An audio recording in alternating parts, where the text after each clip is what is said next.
Hello, Spirit of the Law here. In this video, I'm going to be talking about my favorite campaign from Age of Empires 2, Attila the Hun.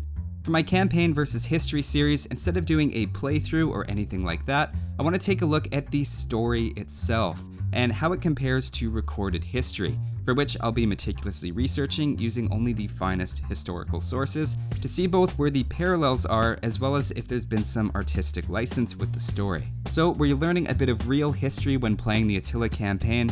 Let's check it out.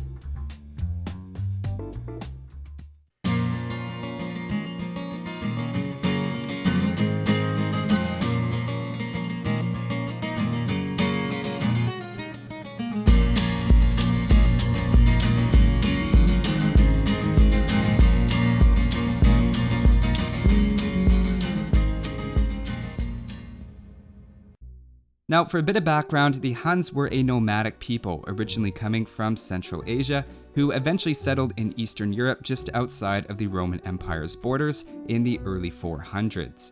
By the time Attila was growing up as a Hunnic prince, the Roman Empire was split in two and ruled by two different emperors, with the West already starting to lose territory in modern-day Britain, France, and Spain. In fact, spoiler alert, Attila rules the Huns from 434 to 453, and to put it into perspective, the Western Roman Empire is considered to have officially ended in 476, so the Huns really show up right at the end, and certainly do their fair share to contribute to it. Attila himself is born sometime around the year 400. Unfortunately, his birth certificate hasn't survived, and the Hunnic Social Security Office isn't returning calls, so nobody really knows the exact date. Now, the Age of Empires campaign begins with events in 445, but the story really begins 11 years earlier when Attila and Bleda become co-rulers of the Huns. At this point, the empires are on pretty good terms, and the Romans even hire Huns as mercenaries, while also sending them annual tribute. Essentially, Rome considered it money sent to pay for prior military services rendered against the Burgundians and Goths, and the Huns considered it a bribe to not invade. The truth is probably somewhere in the middle. In the words of the Archbishop of Constantinople at the time, the Huns have become both masters and slaves of the Romans. Now, shortly after Attila and Bleda start to rule the Huns, they launch a campaign against the Sassanids, represented by the Persians in the first scenario. In reality, they're defeated by the Sassanids in Armenia, but in this scenario, you're able to win. Either way, the Huns eventually head back home and arrive at the Roman border again a few years later in 440. Now, while this is going on, the Romans have been building up their defenses along the Danube River and reinforcing Constantinople. At the same time, feeling relatively secure, the Eastern Romans sent a large part of their military force to help the Western Empire fight the Vandals, who had already taken Carthage in Africa and were in the process of taking Sicily. As soon as the legions had set sail, Attila and Bleda decided to invade, catching the Romans with their togas down, having relatively few soldiers left. The Huns ransacked and destroyed various towns, including Naissus, as explained in this scenario. The Huns had learned a lot serving in Roman armies and were successfully sieging cities with rams and siege towers, sending a clear message to Rome that they were more than your average horde of raiders. At one point, they ended up just outside Constantinople, but as shown in the scenario, weren't crazy enough to attack its strong double walls. In fact, the outer walls had actually been built with the Huns in mind. Despite the relative safety of Constantinople, the Romans engaged the Huns twice in the field, and twice suffered a major defeat, so they ended up signing a peace treaty which roughly doubled the Romans' annual tribute. The Huns returned across the Danube with their new treaty, which is where we actually get to the events at the start of the first mission. I know we've already seen a few things in the campaign, like the war with the Sassanids and raising Naissus, but after this, everything does start to happen in the right order. The first mission starts with the classic opening of going hunting with Bleda. Now, not a lot is known about this, and all that's really sure is that Bleda was co-ruler with Attila after they leave from their first invasion of the Eastern Roman Empire, and that it's just Attila the next time the Romans see them. We don't exactly have Attila's diary, so it's not clear if he had Bleda killed, if there was a double cross, or if it really was some sort of accident. I like how the campaign leaves it up to you and has dialogue and triggers that react to your choice, with different consequences. If you kill Bleda and his archers after the ambush, then all the Tarquins join Attila. If you sneak attack and kill Bleda early, then the Tarquins go about half and half. There's quite a few different options in there as well, which I think is a highlight of the mission. It's also not completely out of nowhere, since according to Priscus, who is seen as the most reliable contemporary Roman historian, Bleda was assassinated for plotting against Attila. However you do it, it lines up with history and you end up ruling the Huns alone.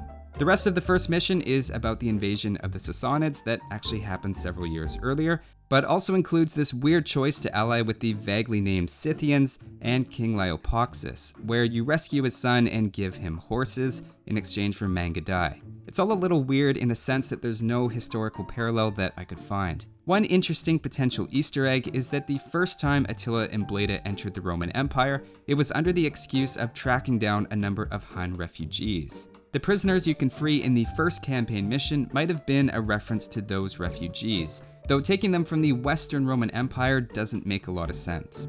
Now after this, we start to get to the good stuff and the second invasion of the Eastern Empire in 447. This is 2 years after Attila becomes sole ruler of the Huns, and the Romans either stopped paying their tribute, had never really paid it at all, or maybe Attila just saw them as weak and ready to exploit again.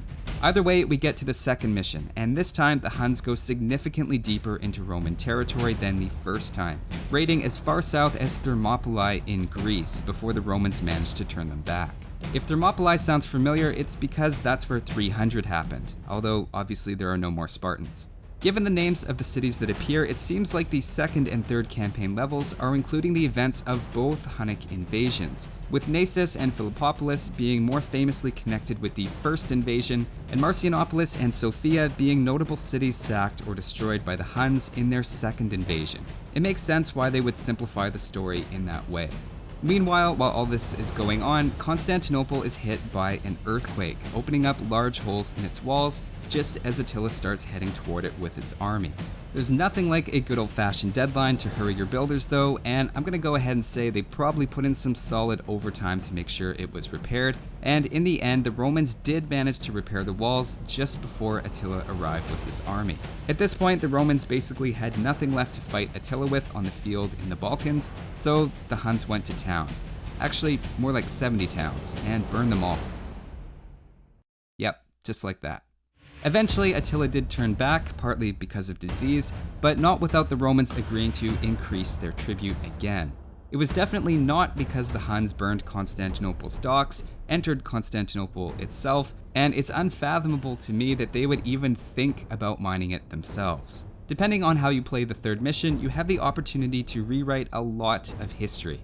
Having the mission revolve around trying to get as much gold as possible is a nice connection though, as that did seem to be the Huns' major motivation in getting as much tribute as possible. And it really reinforces how bad of a long-term strategy it is for the Romans when you just end up using the gold they sent you to make more rams and cavalry archers.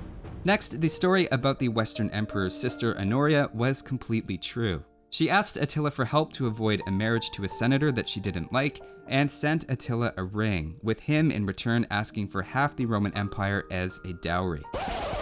Are you for real? See, he's not totally greedy. He didn't ask for the whole thing. Now, it's possible that Honoria was sending him the ring just to give him something valuable to show she was truly the emperor's sister, and not necessarily asking for marriage, but that's definitely not how Attila chose to take it.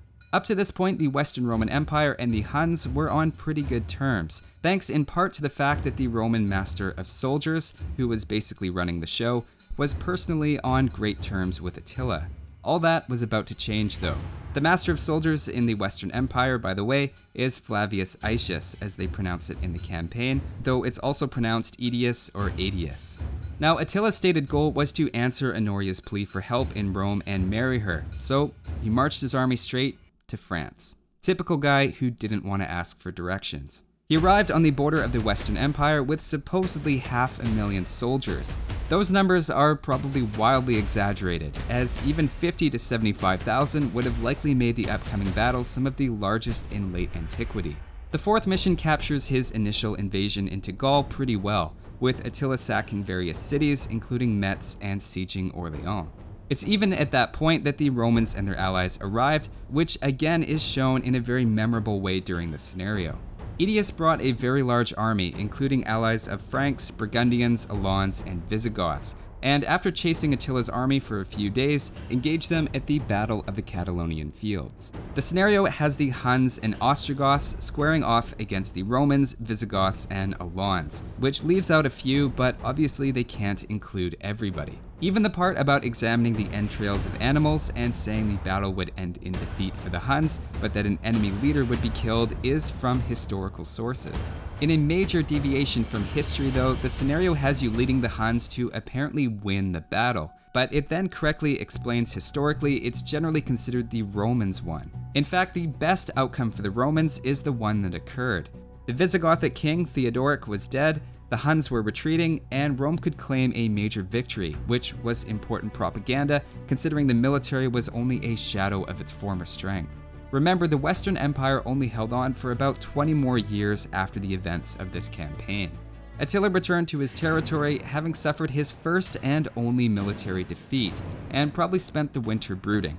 But the next year he was back on that horse, this time actually invading Italy, still after that marriage claim. Attila, just a really romantic guy when you think about it. In the next few months, he sacked and burned various cities in northern Italy. Still a better love story than Twilight. It's even true what the campaign says about Venice being founded by people fleeing from a destroyed city in the region called Altino. The geographical locations are a tiny bit suspect, as they obviously had to be squished into a rectangle, so I wouldn't go trying to learn any geography from that map. His Italian campaign went largely unopposed, as the Romans were basically on their own without any Goths to help this time. But beneath the surface, Attila started to run into some trouble with disease and starvation.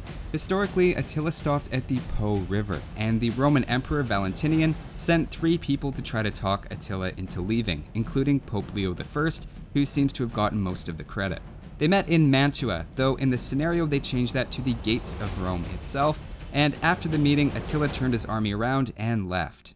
Now, there's lots of speculation about why Attila turned around, but the consensus seems to be now that it was a combination of disease and famine, as well as some Eastern Roman armies that were on their way after recently taking out the armies Attila had left back home to defend.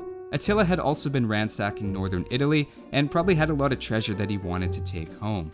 Another idea is that the last king to sack Rome had died shortly afterward, so maybe Attila was being superstitious, or maybe it was just one of many factors.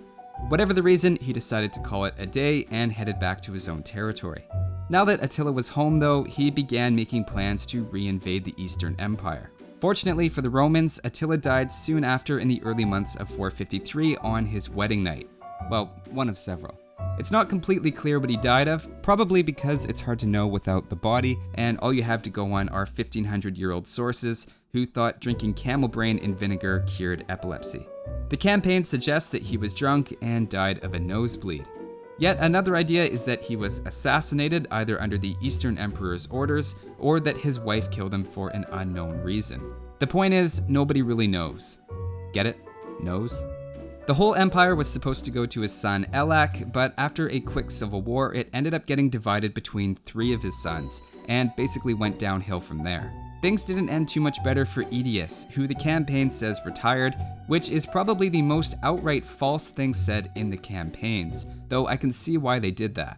It's left off as a sort of happy ending for him and the Romans at this point, though in reality he didn't retire and ended up being killed the next year by the emperor's own hand, basically out of jealousy because Aetius was pretty powerful and popular.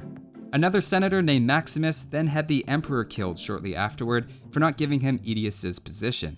Maximus then became emperor and was killed 75 days later by a Roman mob.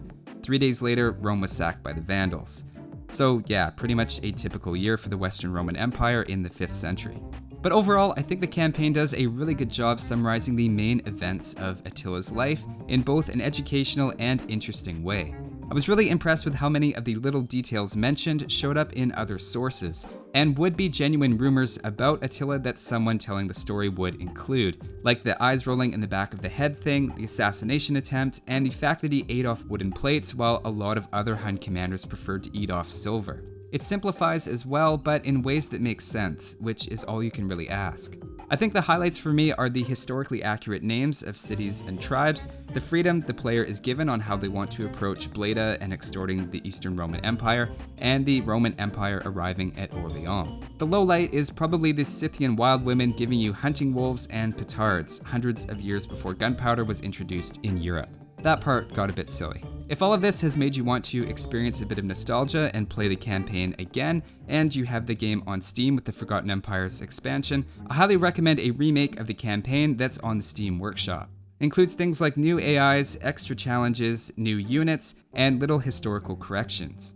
I haven't played the whole thing, but from what I've seen, it's very well done and has great reviews. In order to play it, you just have to look in a slightly different spot. If you're interested in learning more about Attila, I have some links in the description, including one to a podcast about the history of the Roman Empire, which talks about the Huns for several episodes. But that's all for this one. Thanks for watching, guys, and I'll see you next time.